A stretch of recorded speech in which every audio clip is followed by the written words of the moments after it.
Assalamualaikum warahmatullahi wabarakatuh. Perkenalkan, nama saya Febi Aryani. Saya dari Prodi Pendidikan Matematika semester 3. Jadi untuk memenuhi mata kuliah Psikologi Pendidikan, di sini saya akan menjelaskan tentang evaluasi prestasi belajar siswa. Secara harfiah, kata evaluasi berasal dari bahasa Inggris evaluation. Dalam bahasa Arab itu al-takdir, dalam bahasa Indonesia berarti penilaian. Akar katanya adalah value. Dalam bahasa Arab al-qimah, dalam bahasa Indonesia berarti nilai. Dengan demikian, secara harfiah, evaluasi belajar dapat diartikan sebagai penilaian dalam bidang pendidikan, khususnya dalam belajar. Adapun dari segi istilah, sebagaimana dikemukakan oleh Edwin Wendt dan Gerald Webborn 1977, evaluation refer to the act or process to determining the value of something. Menurut definisi ini, maka istilah evaluasi itu menunjuk kepada atau mengandung pengertian suatu tindakan atau suatu proses untuk menentukan nilai dari sesuatu. Apabila definisi evaluasi yang dikemukakan oleh Edwin Wendt dan Gerald Webborn itu memberikan definisi tentang evaluasi belajar, maka evaluasi belajar itu dapat diberi pengertian sebagai suatu tindakan atau kegiatan yang dilaksanakan dengan maksud untuk menentukan nilai dari segala sesuatu yang berhubungan dengan belajar. Evaluasi belajar adalah kegiatan atau proses penentuan nilai belajar sehingga dapat diketahui mutu atau hasil-hasilnya. Adapun pengertian evaluasi pendidikan menurut beberapa tokoh antara lain, yang pertama itu menurut Bloom. Menurut Bloom, evaluasi sebagaimana kita lihat adalah pengumpulan kenyataan secara sistematis untuk menetapkan apakah dalam kenyataannya terjadi perubahan dalam diri siswa dan menetapkan sejauh mana tingkat perubahan dalam pribadi siswa.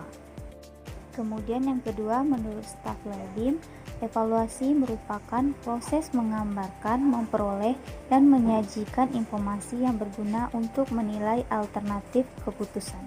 Kemudian ada ahli bernama Kronbach.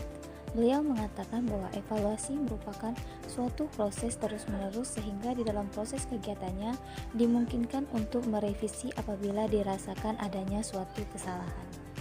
Selanjutnya masuk kepada fungsi evaluasi. Nah, jadi secara umum, evaluasi sebagai suatu tindakan atau proses setidak-tidaknya memiliki 3 macam fungsi pokok, di mana yang pertama itu untuk mengukur kemajuan, yang kedua menunjang penyusunan rencana, dan yang ketiga itu memperbaiki atau melakukan penyempurnaan kembali. Selain fungsi pokok, fungsi evaluasi juga memiliki tugas secara khusus, di mana fungsi evaluasi dalam bidang pendidikan dapat ditarik dari 3 segi, yaitu segi psikologis, segi didaktik, dan segi administratif.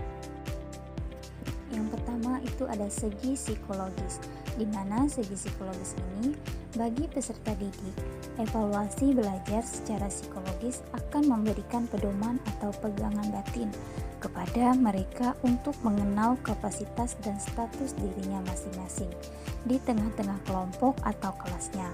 Jadi dengan dilakukannya evaluasi terhadap hasil belajar siswa, maka para siswa akan mengetahui apakah dirinya termasuk siswa yang berkemampuan tinggi, berkemampuan rata-rata, ataukah berkemampuan rendah.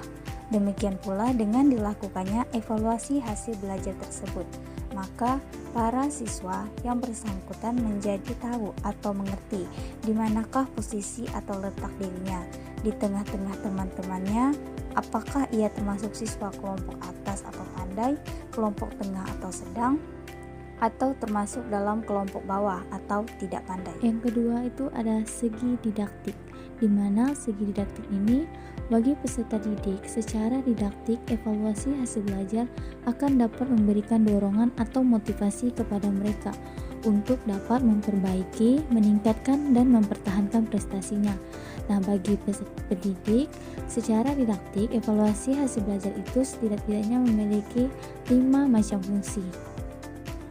Fungsi yang pertama itu memberikan landasan untuk menilai hasil usaha atau prestasi yang telah dicapai oleh peserta didiknya. Yang kedua, memberikan informasi yang sangat berguna guna mengetahui posisi masing-masing peserta didik di tengah-tengah kelompoknya. Yang ketiga, memberikan bahan yang penting untuk memilih dan kemudian menetapkan status peserta didik. Yang keempat, memberikan pedoman untuk mencari dan menemukan jalan keluar bagi peserta didik yang memang memerlukannya. Yang terakhir itu memberikan petunjuk tentang sejauh manakah program mengajarnya yang telah tentukan telah dapat dicapai. Yang terakhir masuk kepada segi administratif. Nah, di segi administratif ini memiliki 3 macam fungsi, di mana fungsi yang pertama adalah memberikan laporan. Dengan melakukannya evaluasi akan dapat disusun dan disajikan laporan mengenai kemajuan dan perkembangan peserta didik setelah mereka mengikuti proses pembelajaran dalam jangka waktu tertentu. Lanjut, yang kedua, memberikan bahan-bahan keterangan. Jadi setiap keputusan pendidik harus didasarkan kepada data yang lengkap dan akurat. Dalam hubungan ini, nilai-nilai hasil belajar peserta didik yang diperoleh dari kegiatan evaluasi adalah merupakan data yang sangat penting untuk keperluan pengambilan keputusan pendidikan dan lembaga pendidikan. Yang ketiga itu memberikan gambaran. Maksud gambaran ini mengenai hasil-hasil yang telah dicapai dalam proses pembelajaran tercermin, antara lain dari hasil-hasil belajar para peserta didik setelah dilakukannya evaluasi hasil belajar. Selanjutnya itu, apa sih tujuan evaluasi belajar? Nah, jadi evaluasi belajar ini memiliki tujuan umum, yaitu secara umum tujuan evaluasi dalam bidang pendidikan ada 2, yaitu untuk menghimpun bahan-bahan keterangan yang akan dijadikan sebagai bukti mengenai taraf perkembangan atau taraf kemajuan yang dialami oleh para peserta didik setelah mereka mengikuti proses pembelajaran dalam jangka waktu tertentu. Yang kedua, untuk mengetahui tingkat efektivitas dari metode-metode pengajaran yang telah dipergunakan dalam proses pembelajaran selama jangka waktu tertentu. Selanjutnya ada tujuan khusus, di mana adapun yang menjadi tujuan khusus dari kegiatan evaluasi dalam bidang pendidikan adalah untuk merancang kegiatan peserta didik dalam menempuh program pendidikan dan untuk mencari dan menemukan faktor-faktor penyebab keberhasilan dan tidak keberhasilan peserta didik dalam mengikuti program pendidikan, sehingga dapat dicari dan ditentukan jalan keluar atau cara-cara perbaikannya. Kemudian ada ragam evaluasi. Nah, jadi ragam evaluasi ini pada prinsipnya evaluasi hasil belajar merupakan kegiatan berencana dan berkesinambung. Oleh karena itu, ragamnya pun banyak, mulai dari yang paling sederhana sampailah yang paling kompleks. Ragam yang pertama itu ada pretest dan posttest. Pretest dan posttest ini adalah kegiatan yang dilakukan guru secara rutin pada setiap akan memulai penyajian materi baru. Tujuannya adalah untuk mengidentifikasi taraf pengetahuan siswa mengenai bahan yang akan disajikan. Evaluasi seperti ini berlangsung singkat dan sering tidak memerlukan instrumen tertulis, sedangkan posttest adalah kebalikan dari pretest, yakni kegiatan evaluasi yang dilakukan oleh guru pada setiap akhir penyajian materi. Tujuannya adalah untuk mengetahui taraf penguasaan siswa atas materi yang telah disajikan. Yang kedua, evaluasi prasyarat. Evaluasi prasyarat ini yaitu evaluasi yang mirip dengan pretest. Tujuannya adalah untuk mengidentifikasi penguasaan siswa atas materi lama yang mendasari materi baru yang akan diajarkan. Kemudian evaluasi diagnostik. Evaluasi diagnostik ini dilakukan setelah selesai penyajian satuan pelajaran dengan tujuan mengidentifikasi bagian-bagian tertentu yang belum dikuasai siswa. Instrumen evaluasi jenis ini dititikberatkan pada bahasan tertentu yang dipandang telah membuat siswa mendapatkan kesulitan. Selanjutnya, evaluasi formatif. Evaluasi ini dilakukan pada setiap akhir penyajian satuan pelajaran atau modul. Tujuannya ialah untuk memperoleh umpan balik yang mirip dengan evaluasi diagnostik, yakni untuk mendiagnosis atau mengetahui penyakit atau juga kesulitan. Nah, kesulitan belajar siswa. Hasil diagnosis kesulitan belajar tersebut digunakan sebagai bahan pertimbangan rekayasa pengajaran remedial atau perbaikan. Kemudian masuk kepada evaluasi sumatif. Ragam penilaian sumatif dilakukan untuk mengukur kinerja akademia atau prestasi belajar siswa pada akhir periode pelaksanaan program pengajaran. Evaluasi ini lazim dilakukan di setiap akhir semester atau akhir ajaran. Hasilnya dijadikan bahan laporan resmi mengenai kinerja akademis siswa dan bahan penentu naik atau tidaknya siswa ke kelas yang lebih tinggi lagi. Kemudian ada EPTA dan EPTANAS, di mana EPTA ini adalah evaluasi belajar tahap akhir dan EPTANAS adalah evaluasi belajar tahap akhir nasional. Pada prinsipnya sama dengan evaluasi sumatif, dalam arti sebagai alat penentu kenaikan status siswa. Namun, EPTA dan EPTANAS ini dirancang untuk siswa yang telah menduduki kelas tinggi pada suatu jenjang pendidikan tertentu, seperti jenjang SD dan MI atau madrasah ibtidaiyah dan juga seterusnya. Selanjutnya ada batas minimal prestasi belajar. Selain indikator belajar, seorang guru juga perlu mengetahui sebagaimana kita menetapkan batas minimal keberhasilan belajar para siswanya. Hal ini penting karena mempertimbangkan batas terendah prestasi siswa yang dianggap berhasil dalam arti luas bukanlah perkara mudah. Keberhasilan dalam arti luas berarti keberhasilan yang meliputi ranah cipta, rasa, dan karsa siswa. Kemudian juga terdapat norma yang ada di negara kita, yakni di perguruan tinggi, yaitu norma prestasi belajar dengan menggunakan simbol huruf-huruf seperti A, B, C, D, dan E. Simbol huruf ini dapat dipandang sebagai terjemahan dari simbol angka-angka. Selanjutnya, evaluasi prestasi kognitif, efektif, dan psikomotor. Yang pertama, evaluasi prestasi kognitif. Mengukur keberhasilan siswa yang berdimensi kognitif atau ranah cipta dapat dilakukan dengan berbagai cara, baik dengan tes tertulis maupun tes lisan dan perbuatan. Karena semakin banyaknya jumlah siswa di sekolah-sekolah, tes lisan dan perbuatan hampir tak pernah dilakukan lagi. Alasan lain mengapa tes lisan khususnya kurang mendapat perhatian ialah karena pelaksanaannya yang face to face atau berhalangan langsung. Dampak negatif yang tak jarang muncul akibat tes yang face to face ialah sikap dan perlakuan yang subjektif dan kurang adil, sehingga soal yang diajukan pun tingkat kesukarannya berbeda antara satu dengan yang lainnya. Di satu pihak ada siswa yang diberi soal yang mudah dan terarah atau sesuai dengan topik, sedangkan di pihak lain ada pula siswa yang ditanyai masalah yang sukar bahkan terkadang tidak relevan dengan topik. Kemudian ada evaluasi prestasi efektif.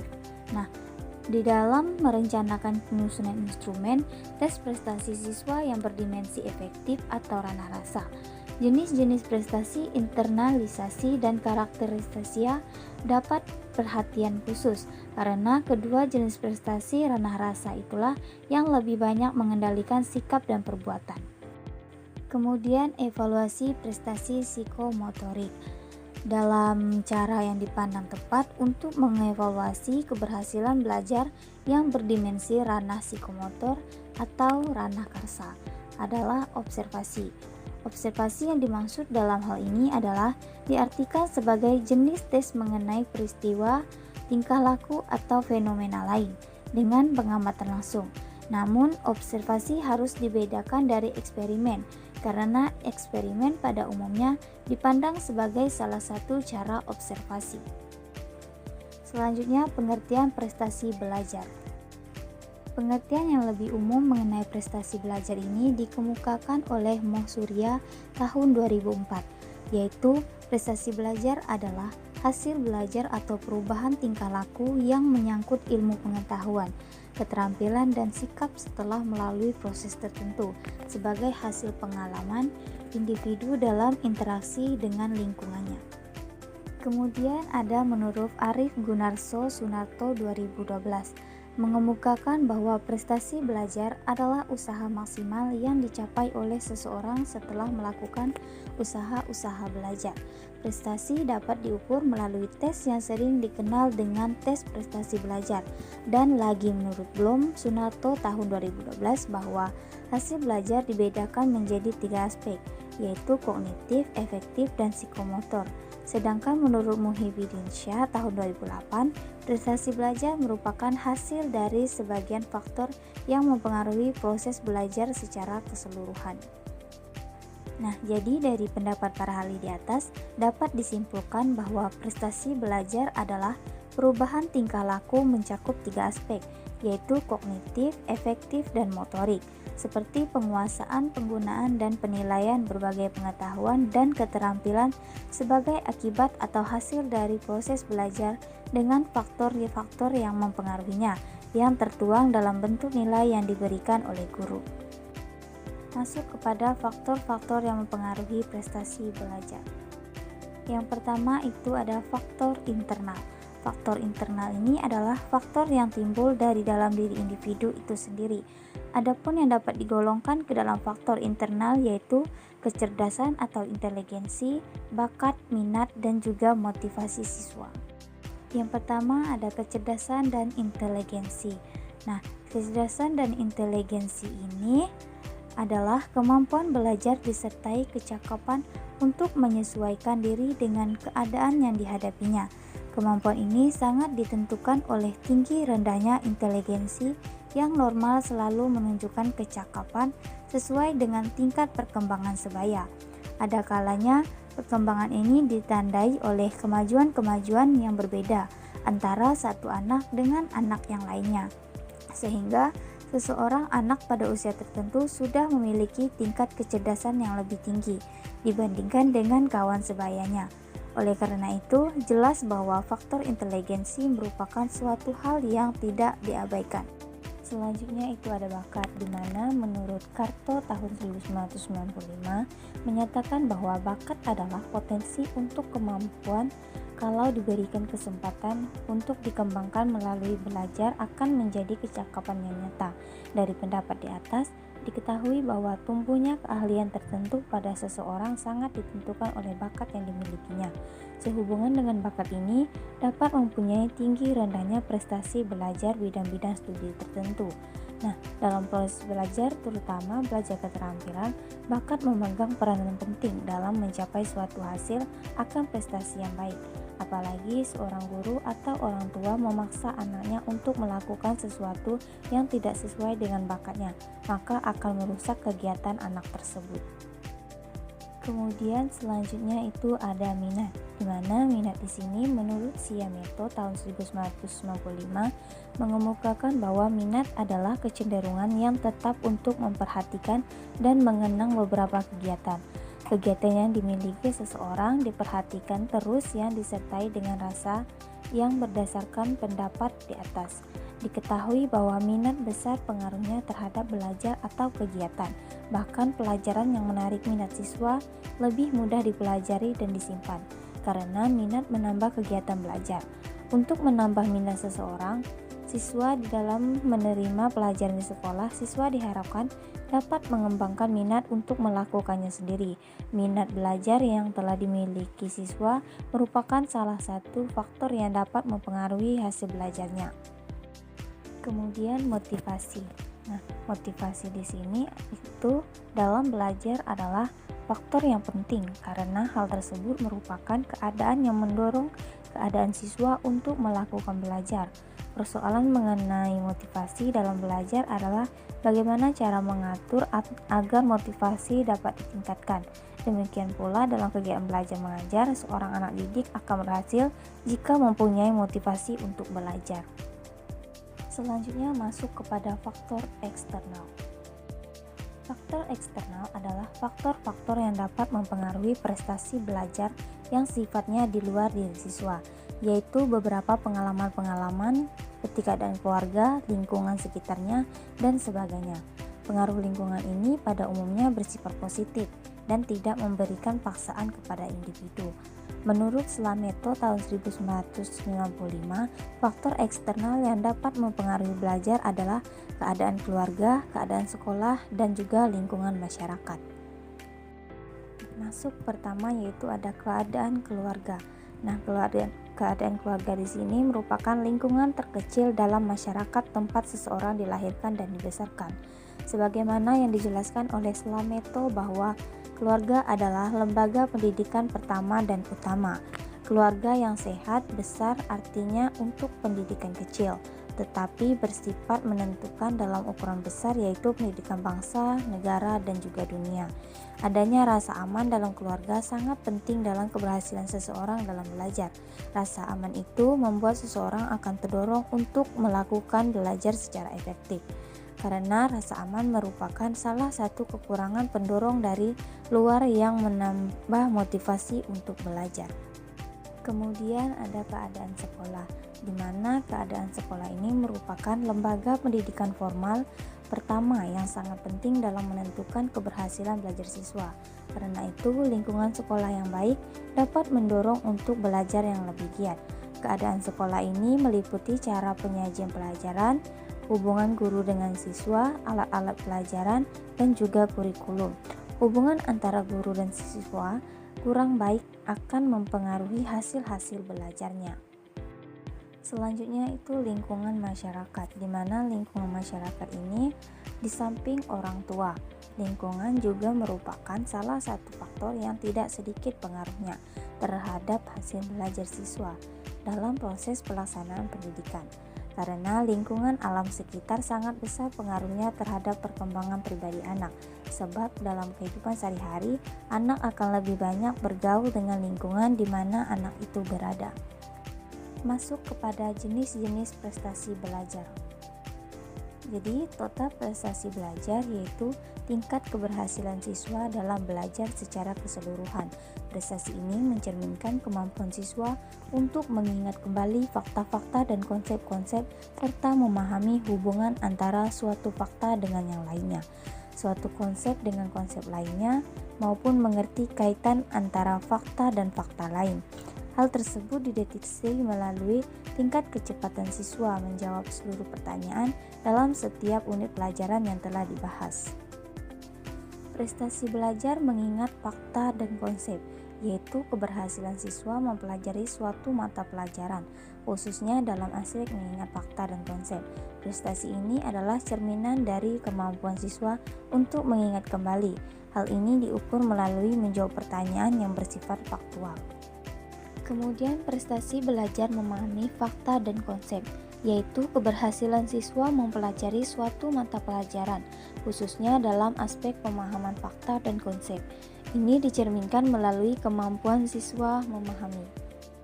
Nah, jadi menurut Bloom dalam Dimyati dan Mujiono tahun 2006 mengklasifikasikan prestasi belajar dalam 3 ranah, yaitu kognitif, efektif, dan psikomotorik.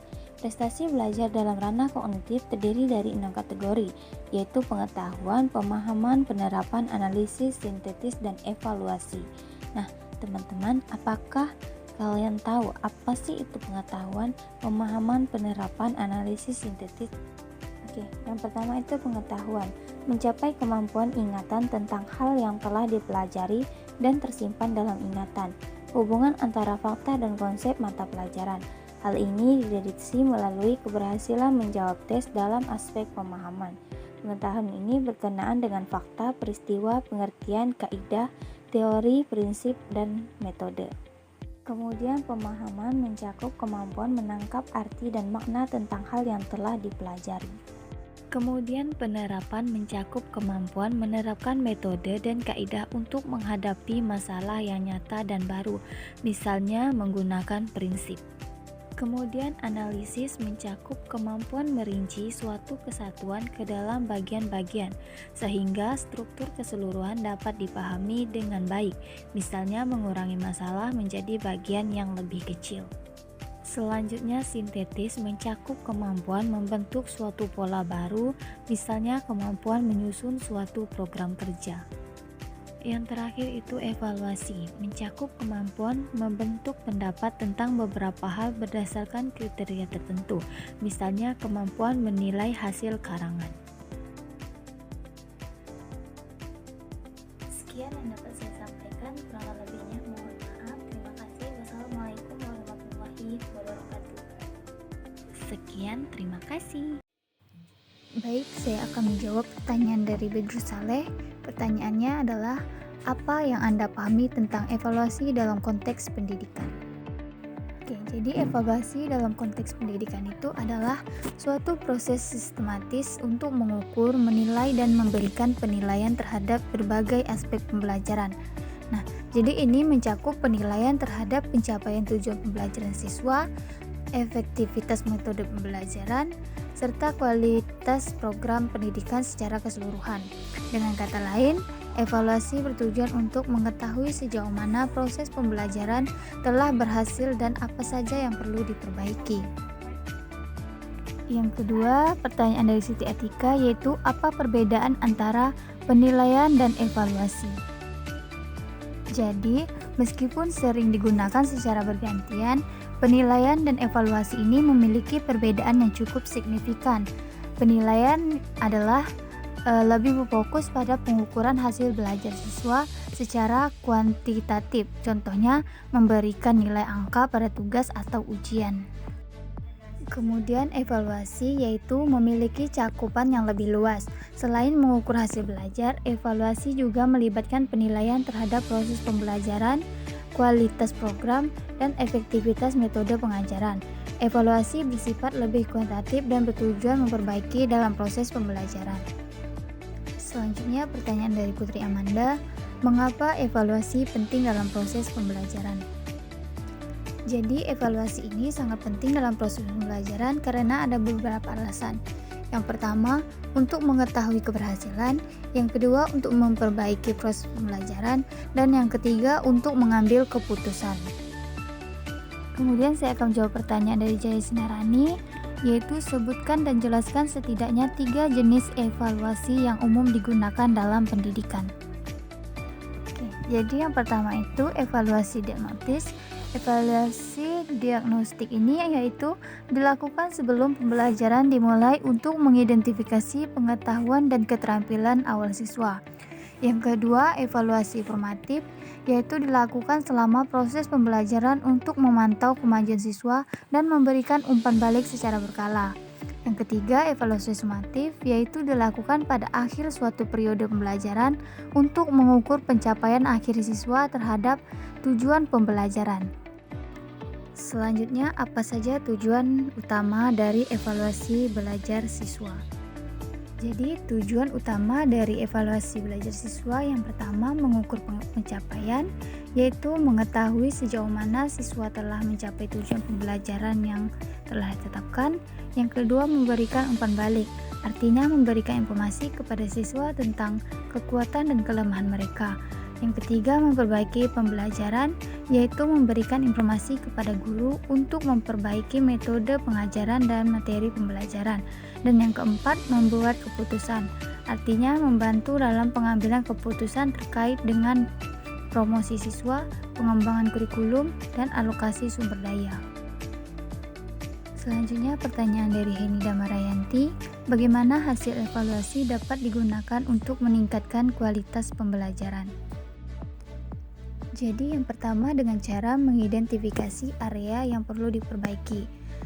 Maksudnya hasil evaluasi dapat menunjukkan area di mana siswa mengalami kesulitan sehingga guru dapat memberikan perhatian khusus pada area tersebut. Yang kedua, memperbaiki metode pengajaran. Artinya guru dapat mengubah metode pengajaran yang kurang efektif berdasarkan hasil evaluasi. Yang ketiga, memperbaiki materi pembelajaran, yaitu materi pembelajaran dapat disesuaikan agar lebih relevan dan sesuai dengan kebutuhan siswa. Yang terakhir, mengembangkan kurikulum.